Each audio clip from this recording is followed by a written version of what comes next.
on inclusion versus exclusion. The Holy One, the Dalai Lama, wrote, "I am Tibetan, I am Buddhist, and I am the Dalai Lama. But if I emphasize these differences, it sets me apart and raises barriers with other people. What we need to do is to pay more attention to the ways in which we are the same as others." So how do we each distinguish ourselves? Or do we extinguish others by excluding them with our language first, and then follow with our behavior by simply calling it tradition? For decades, many have said exactly as the Holy One wrote, focusing on exclusion rather than inclusion, focusing on what forces us apart. The pollsters are now sharpening their blades so as to sever the population into small, individual pigeonholes, each to his or her own wee box, with its own unique label: white, female, overeducated, unmarried.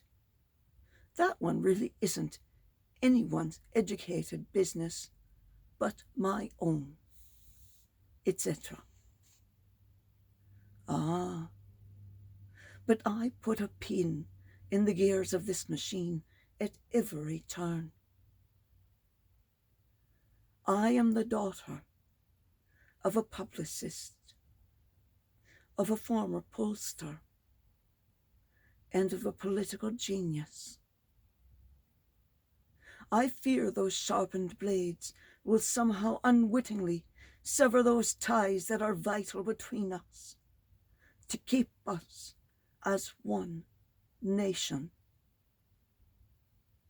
The orange orangutan nearly did it by sheer stupid luck, but we citizens proved too smart for the devil's tricks in 2020. So when I am asked, "What race are you?" I answer, human. The pollster is silent for a moment. Then he says, yes, I'm sure, but what else? And I say, "Oh, I assure you, I am not but human. There are no other species mixed in with my very basic humanity." The stupid ones may then try another way, such as, "What color are you?" which I have far too much glee gobbling off. "Color? My word, man! I am, of course, the usual color of a human.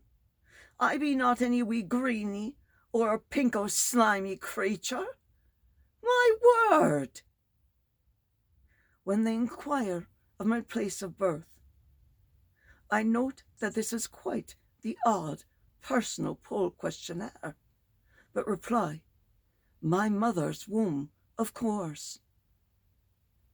They rarely inquire any further on that. When asked my faith by the same person who is intent upon finding division, I respond,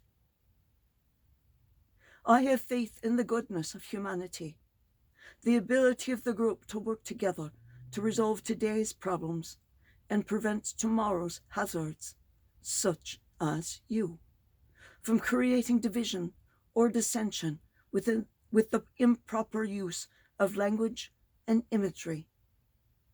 I will be most pleased to speak further with anyone there who isn't so assuming of the population to believe that there are different races, that we come in different colors, or that any other factor divides us. The one and only question you didn't ask me, but should have, is, Are you an American citizen of voting age who will vote in the next election? The yea or nay of that query is the only division of interest. If you are a citizen and not voting, I'd want to know why the hell not? And then, do you complain about any actions of the elected officials after the election? If yes, change your actions and do something different to create a different outcome then. We are one body of many parts. Those who focus on differentiating themselves are the ones who create the conditions for dissension to grow. If they, instead, focused on all of the similarities we have, they would bring all of us together and unite us, reducing all of the stress and tension in society created by their previous divisive acts. We are, all of us, one community, one people, under God. When someone immigrates into your area, they become part of your community by simple fact of simply being there. They need not do other to join. We are all of one city, one state, one country in a single moment.